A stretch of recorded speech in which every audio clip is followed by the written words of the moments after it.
45. Brown, 45. Hot, hot, hot, hot, hot,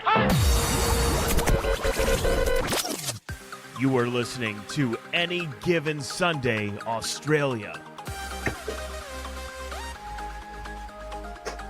Yes, hello and welcome to the Any Given Sunday Australia podcast, the number one podcast in at least 3 households, 1 studio, NFL Australia head office, American Football Australia head office, ABC studios, worldwide. Joining us, as always, as he's just doing last-minute reading from his western wing of his palace at Danny Webb, AGSAU. How are you, mate?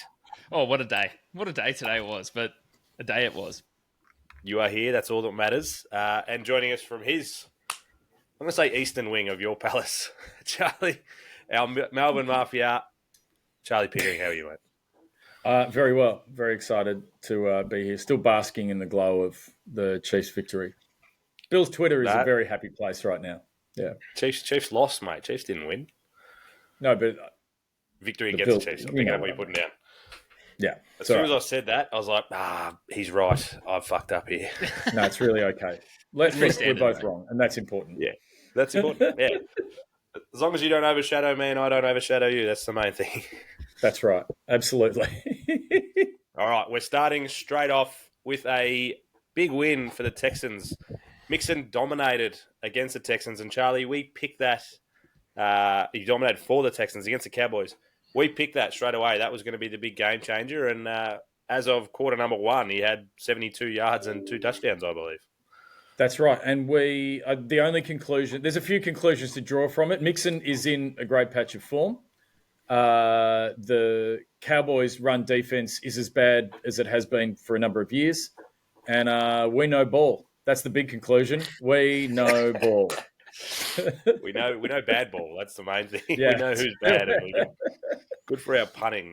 Danny boy, you sent me a message nearly straight away saying the Bengals would be pretty disappointed seeing how well he's going. Yeah, like the Bengals, obviously in the struggles that they've got, 4-7 or whatever they're at the moment, like they're very much in a losing season.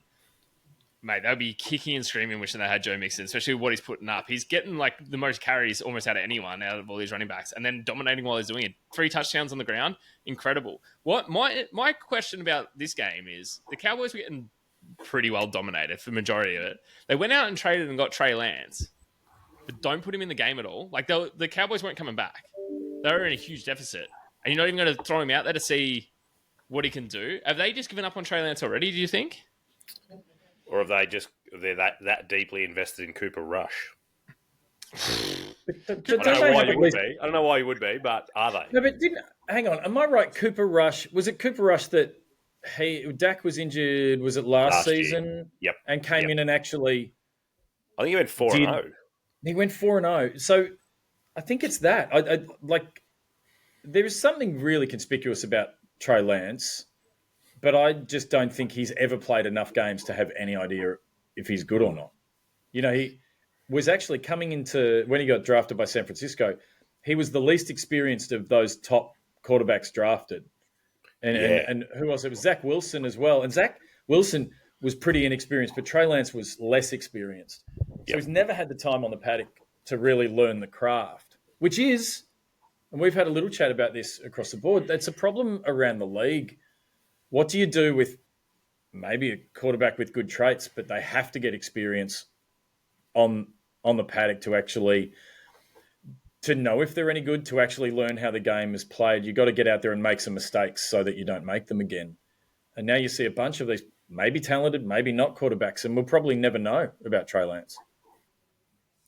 Tom Brady's come out and said that, QBing is not the way it used to be. It used to be part of a program in college. He was the 7th string quarterback in Michigan and had to work his way up.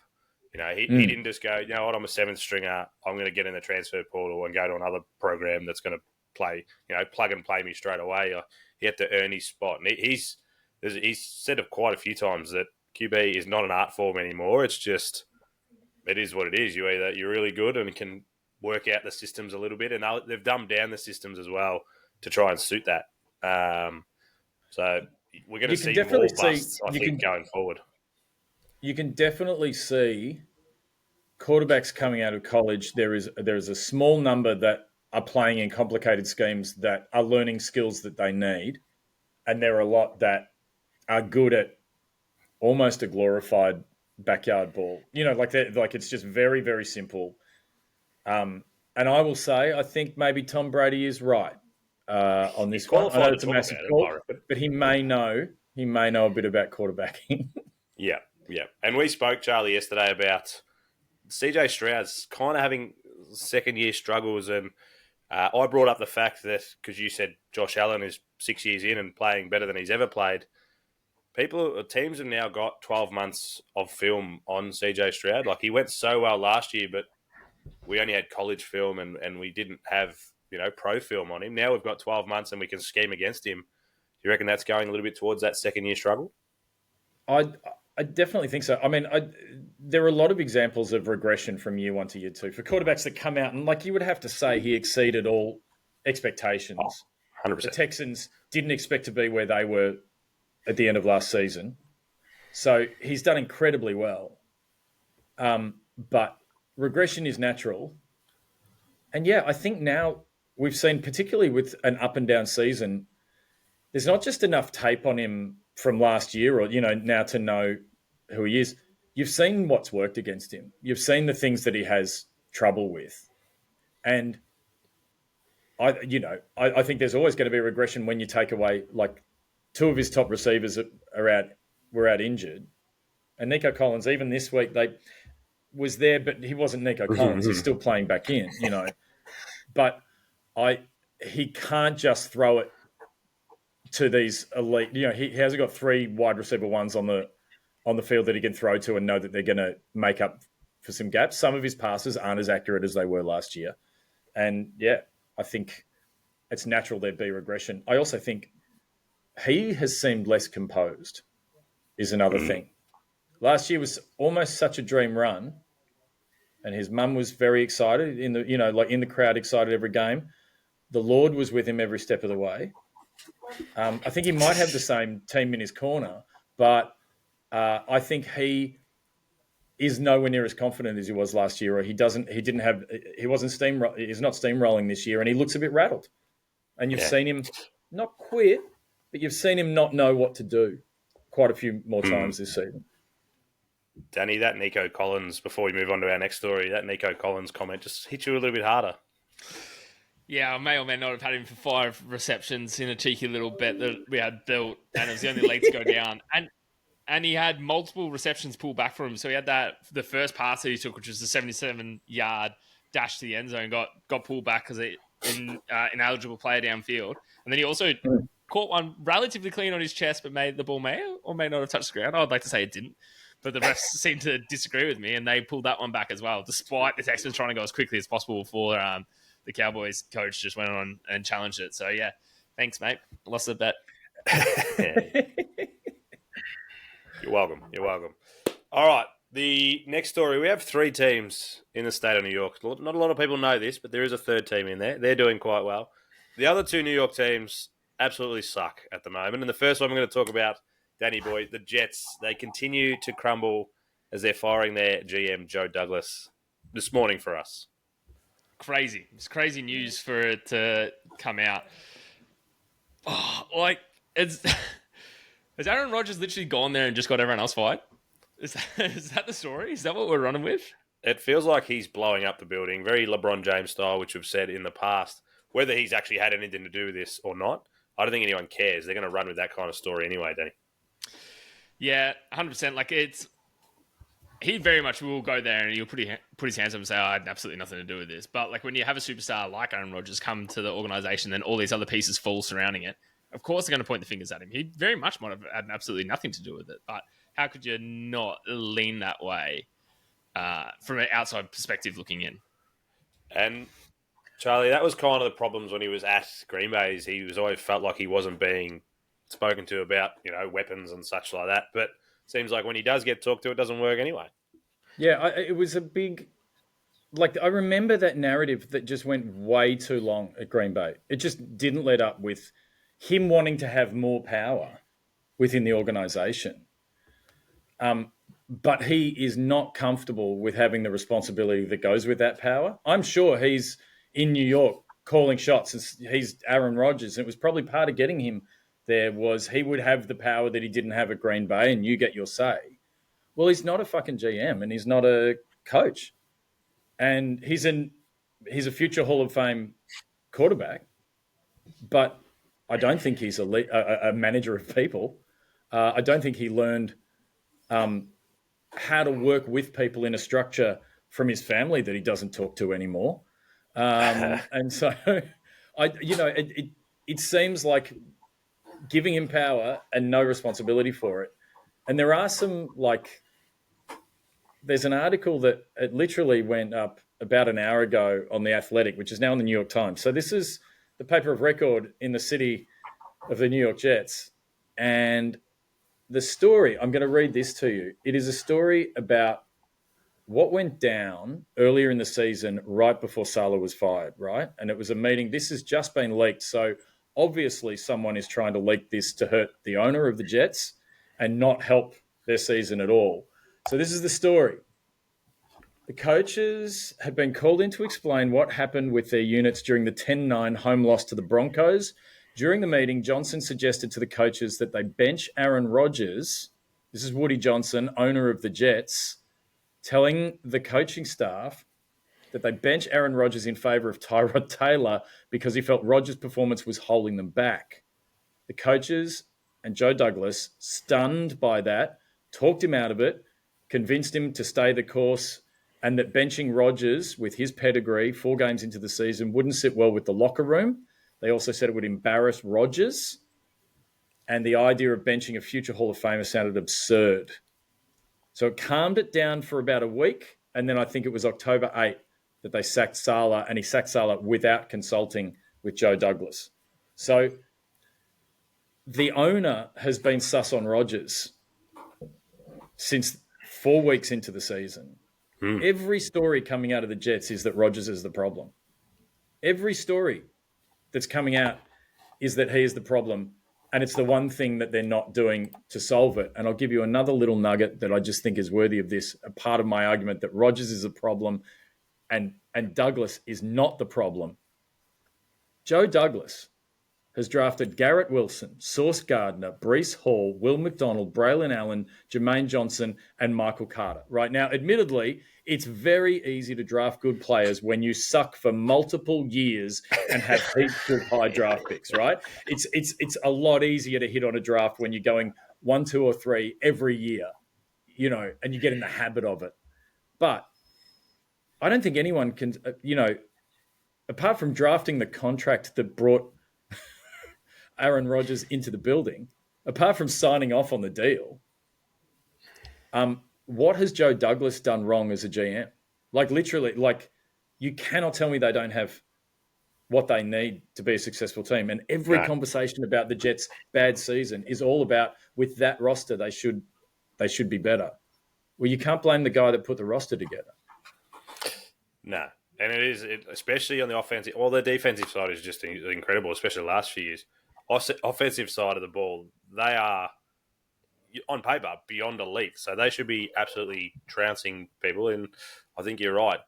Danny Boy, leading into next year, 2025, do you think Rodgers is there? Do you think the fact that Woody Johnson, who is part of Johnson & Johnson, which created a vaccination for COVID, Aaron Rodgers, a confirmed non-vaxxer. Here we go. Is he gone next year because of this reason? Oh, I think he's gone next year, but not because of that. If Woody Johnson wanted to bench him anyway, I don't think it's COVID related anymore. Let's move on from that very quickly before we muddy these waters up.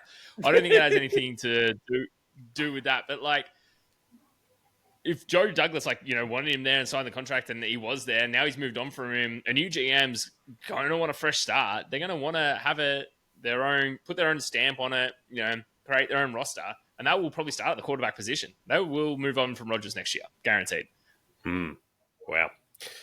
Moving from one side of MetLife to the other side of MetLife, the Giants have benched their $60 million QB in favour for Tommy DeVito, which we have seen in the past. I don't know if he was injured, Daniel Jones, but Tommy DeVito did start in the past. He's got that agent who's very, very Italian, and everyone loved him. Charlie, thoughts? Big move, right move? 2-8. Feel like it is the right move. I'm a big fan of tradition, and it's that time of year. We've come off Halloween. We're going into the Thanksgiving games. Christmas is coming up, and it's also Tommy DeVito season. You know that time of year when Tommy DeVito comes in like a change of weather. The snow rolls in, and so does Tommy DeVito. I'm like, given their season, I'm going to enjoy it. I'm just going to enjoy the Tommy DeVito run. He is just going to throw some balls that don't make sense, and some of them are going to work. They've got who's their great rookie receiver? What's Malik Neighbors. He's a guy that can go get it. Tommy DeVito is going to throw some baffling stuff around the park. I think that's going to be fun. There's the extra detail here, obviously, is it's the Giants trying to save money. That's what's going on here. They've obviously paid Jones too much money, but his contract says there's a $23 million injury guarantee in his contract. And if he is injured, like if he suffers an injury and is unable to pass a physical during the off season to play in 2025, he gets paid just straight out $23 million. So they've rested him now so that doesn't get triggered. It's actually early enough in the season that injury guarantee doesn't apply, and they've saved money there. And I think they also save another $19.5 million on their cap if they get rid of if they go with a new quarterback next season. So it thinks that was the Russell Wilson had that problem last year at the Broncos, hence why he's being paid to play somewhere else. That's right. Still the greatest deal ever done, that Broncos deal. Unbelievable. It's wonderful. That and the Deshaun Watson deal. I don't think he'll ever top Deshaun Watson. That's not lie. He'll never top it. I think it's actually smart for a team that's, they're going nowhere. They're playing for draft picks now. At least more people will tune in to see DeVito because his manager's fun, But it's probably close to a smart move by the Giants, but they've got to really figure out what their plan is. And I wonder, are they sure enough that they can hit on a QB, or do they try and get someone that Daboll thinks that he can work with and draft again at the end of that season? How many seasons does Daboll get to try? How hot's his seat, Danny? I think let him be for a little bit. Like Daniel Jones's contract, was arguably up there with one of the worst ones. That was a big hoodwink that he did. Have one ball a season, and ever since then it's just really gone down. But it's very smart of them to move on from it now because, as you're saying, I think it's going to be, even if they release him next year, it's going to be a $22 million cap hit, but it's not going to be that full, whatever it was going to be, 46 or something, I think it was around. And it's the same again in 2026. That is so much money. You got to move on from him now. If you're not doing it now, it's going to cost the organization far too much money. So I think it's very smart. You got to give Daboll a couple of years now, realistically, to let him see what he can do with a roster that's not being led by Jones. Led by Tommy DeVito, possibly. Maybe they've already hit on their QB. They don't have to go chase another one. And I can't imagine, although with the agent he's got, he's probably got a pretty sweet deal as well, I reckon. But all right, we've spoken too much about New York. And those that didn't know, the third team is your Buffalo Bills. That is Buffalo, New York. Just in case people weren't sure. It's the only team that plays in New York, guys. Come on, It's the only winning team, anyway. A question I had for you guys, mainly because I had some stats thrown at me, which I found incredible. The 4-7 Bengals are heading into they got a bye, which is a good time of year, I think, for them. Danny, could they still make the playoffs? I want a yes or no and maybe a quick one out of you, but I have some stats once you guys have finished telling me whether they can make it, Danny. Realistically, with the way that the season's gone, I don't think they will make the playoffs. Whether they mathematically can, yes, they probably can. But whether they will, no, I don't think they will. It seems, I was talking to our number one Bengals fan, Maxi Rampling out there. Shout out to him. I was talking to him about the Bengals in this season, and as we were watching the game, I was like, this is the one season where everything's gone wrong for the Bengals. Any game that's close on the line, the coin just hasn't fallen in their favor. And I feel like that's going to continue for the rest of the year. Unfortunately, it just is what it is. Never should have moved on from Mixon. You've got players that potentially, like T. Higgins, wants out, doesn't want out. Maybe the players don't want him there. Who knows? There's no continuity in this locker room whatsoever. Nothing is working for him. Yes, 4-7. Okay, they've got a few wins on there, but plenty more losses. I just don't think with the way that this season has started, they're going to be able to turn it around after this bye. Charles? Well, I think I agree. I don't think they can do it because for them to do it, you have to pick the team that they can pass, like that they can pass in the standings to actually make it into the wild card. And in their division, the Steelers, the Ravens, everyone was scared of them. No one wanted to play the Ravens 2 weeks ago. Now the Steelers are even better than the Ravens. You can't tell me the wheels are going to fall off those two sides to any major degree between now and the end of the season. And if you then said, all right, well, who are the other competitive teams in the AFC that are going to be looking at a wild card? The Broncos, I trust more to win than the Bengals at the moment. Bonus, maybe. Yeah, damn right. And you've got the the Texans aren't.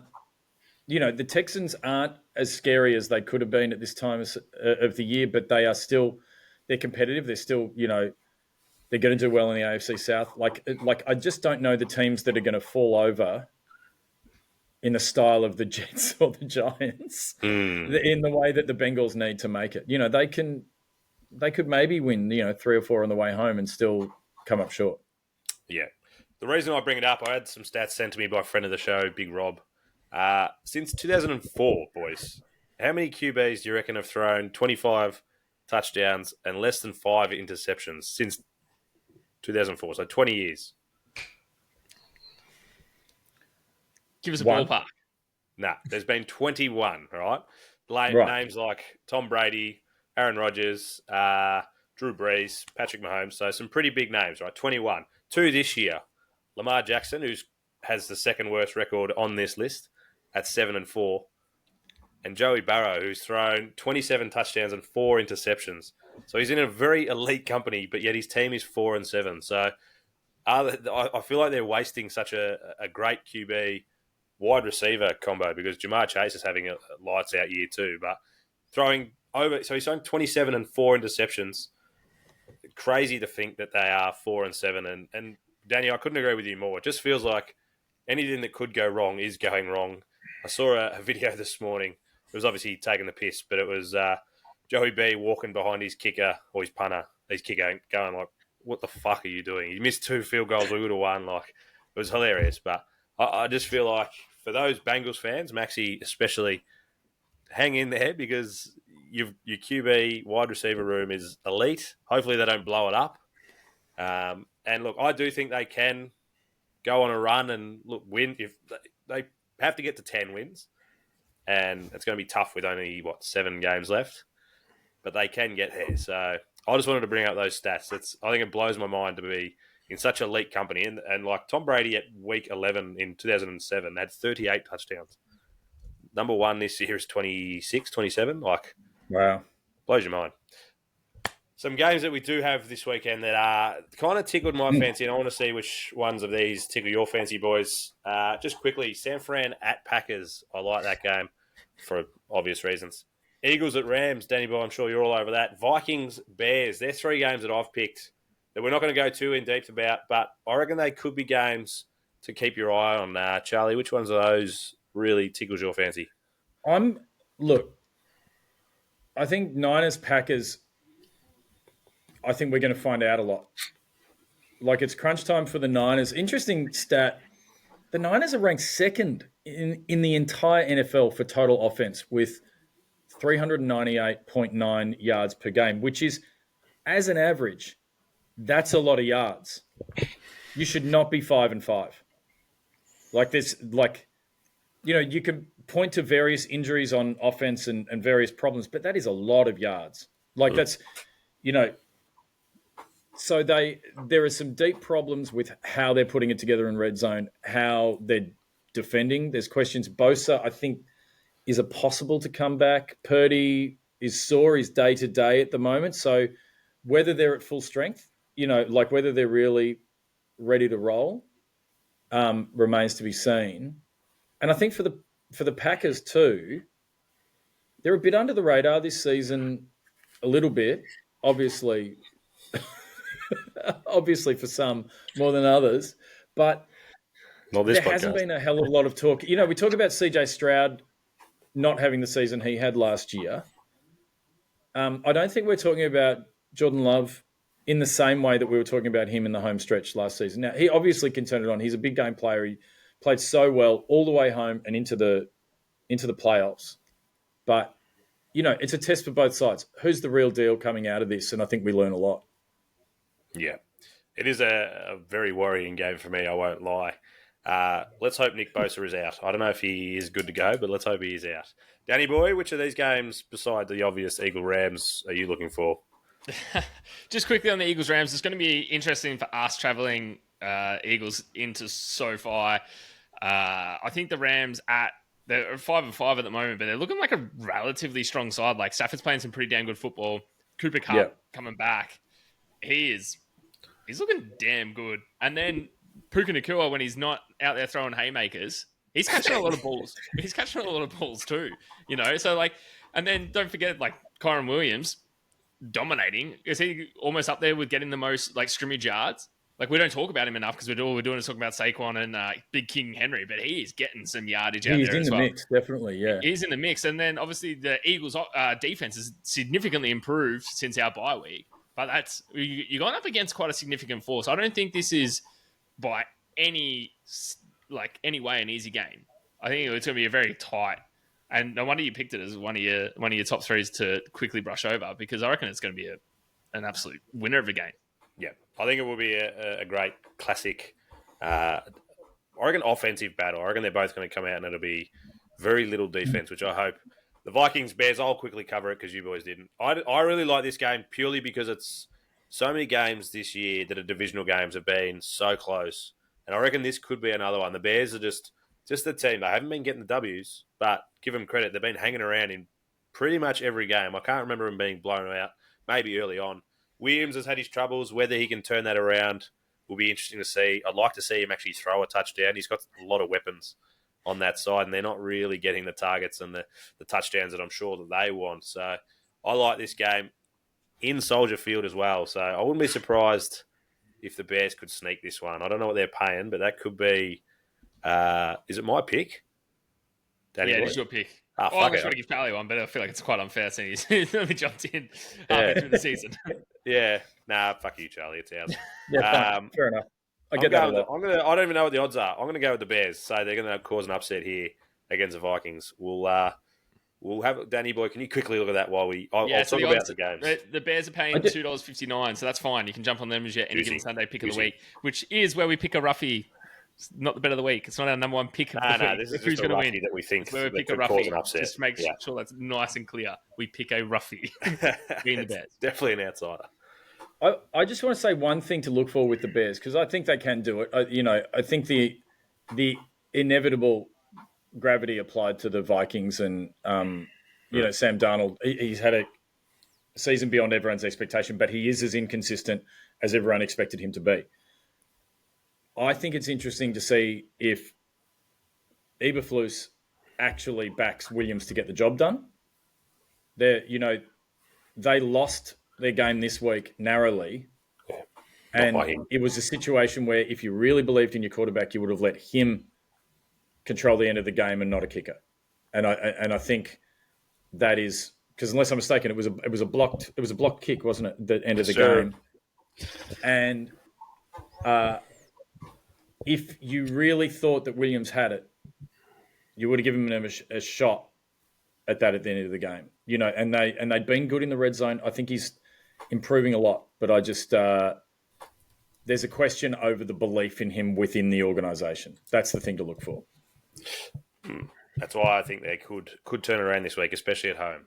All right, a couple of games that I have picked that I think will be good to watch. The first one, again, I picked it because it's a divisional game. Also, that it's the Thursday night game, so it's the easiest one to review because it's the closest. The 8-2 Steelers favoured by 3.5. This is that divisional game against the 2-8 Browns. You think there's 6 games difference, but the line's only 2.5, and only 55% of people are actually on the Steelers at $1.53. Danny, I think this is another one that could go down to the wire. Oh, 100%. I feel like someone we haven't actually spoken enough since he's taken over is Jameis Winston. He is putting up numbers And, staying in every single game. Like, the Browns fans cheered and booed when Deshaun Watson got carted out of there. Like, it was a very, very toxic environment. But ever since Winston's come in, everything's kind of settled a little bit. And there hasn't been as much noise coming out of the Browns, fan group. What are the Dog Pound? What are they called? Yeah, Dog Pound. Pound. I think once again, this Steelers defense, which is just so dominant, like very much potentially could still control this game. Yeah. Charles, quick one. Yeah, I agree with that. But as people who are now very interested in the 1 seed in the AFC, I'm keen to see the Browns give the Steelers some trouble, because that could be the sneaky thing that no one's talking about. Is you could end up with the Steelers taking that 1 seed and really changing the complexion of the playoffs.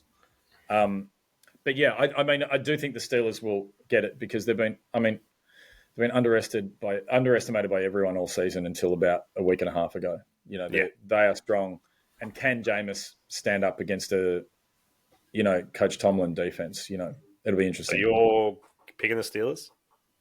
Yeah, they'll beat the spread. How about that? Danny? How am I doing with my nice. with And my the lingo, I betting like it. terminology? Yeah. Yeah. Danny boy? Gambling's a sin. No, by the way, just people might read something into that. No, I am a compulsive individual, so gambling would just be about. So I just made a decision a long time ago that alcoholism and drug addiction, that's enough. That's absolutely fine. Danny boy always does say gamble responsibly, so we do remember that. But Danny boy, Steelers or Browns?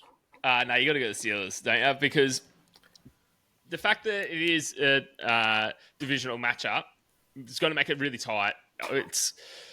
But I think with the Steelers having that 8-2 at the moment, they just want to keep on pushing. Exactly what Charlie was saying. They're just going to want to keep on pushing for that number 1 seed. If they've got a slight sniff of it, they're going to go for it. Why wouldn't they? I'm going to jump on the Browns purely fact they beat the Ravens 2 or 3 weeks ago when Jameis started. So they're here to stuff shit up, especially in the AFC North. I do have an update on Australian legend, though. I've been speaking to him in the last few hours.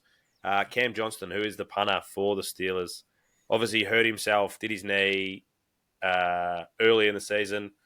He said rehab is going really well and he's on track for early next year coming back. So good to hear. Ooh. We love he dominated at the Texans last year and got traded, got paid, which we loved, but hurt himself early, which sucked. But yeah, he said all good. And once he did promise, once he's back punting and going, he will be on the podcast, which won't be till next year. But how early next year? Are we talking? He'll be ready for week 1. January next year? Yeah, early. No, not playoff time, but next season. Next season. Yeah, I've not just one calendar year. Next football year. It was a little bit exciting, extra exciting there for a moment. But yeah. Nah, unfortunately, we talk in football seasons here, not calendar years. My apologies. All right, the last one, which we'll quickly brush over, the 6-4 Cardinals against the 5-5 Seahawks, who are favoured by 0.5. That's how close this game is. Another divisional game. 54% of people on the cards at $1.98. So picking the outsiders, I like this. And a stat that I saw, depending on other results, every team in the NFC West could be 6-5 at the end of this week, which I think's huge. Danny, 60 seconds on who's going to win and why. If every team's 6-5 in the NFC West, that means the 49ers are beating the Packers? Yeah, well, that's what I'm saying. I love that. I love how you stuck that in. You just didn't want to make it obvious, but I'm just saying, depending on other results.